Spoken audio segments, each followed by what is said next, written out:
नोंथांमोनाथ' नुखादोंआनो मोनसे जोंनि BTR आवहाय मोनसे फ्रेन्डलि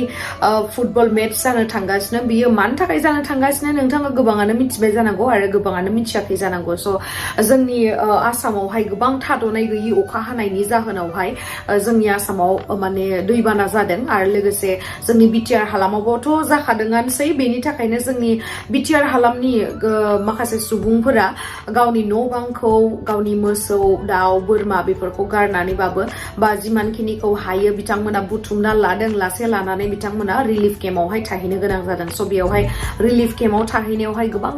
दुखु खस्थ' सहायनांदों जिहेतु जानाय लोंनाय थानाय गाननाय जोमनाय बेनि स' बेनि थाखायनो जोंनि BTR सरकारा मोनसे हाबाफारि लानाय जादों बे हाबाफारियानो जादों मोनसे फ्रेन्डलि फुटबल मेच लानाय स' बेयावहाय जोंनि ISL नि हिर'स आरो लोगोसे इण्डियान लिगावहाय गेलेनाय माखासे फुटबलनि हिर'सफोर फैगोन आरोना स' बिथांमोनानो जाहैबाय हलिचरन नार्जारी दुर्गा बर' विनीत रय आरो गोबां दंबावो आरोना स' बिथांमोनाबो फैगोन बे फुटबल मेचआवहाय स' नोंथांमोनाबो फैबानो जाबाय नायफैबानो जाबाय आरो बे नायनायनि जा टिकेट दाननायनि फैसा बे टिकेट दाननायनि फैसाया मोनसे गिदिर कन्ट्रिबिउसन जागोन आरोना बे रिलिफ केम्पआवहाय जाय बिथांमोना दङ दासिमहालागै ओमफ्राय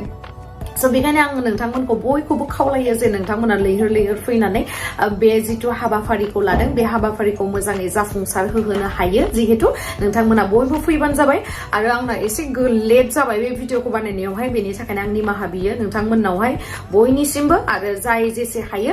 हेल्प खालामबानो जाबाय गावजों गाव ना जों मानसिजों मानसिनो हेल्प खालामलायनांगौ दुखुनि समावहाय स' बे फ्रेन्डलि फुटबल मेचआ जाहैगोन जोंनि उदालगुरि डिस्ट्रिक्टनि डिमाकुचिनि स्टेडियामावहाय आरोना स' बेवहायनो जागोन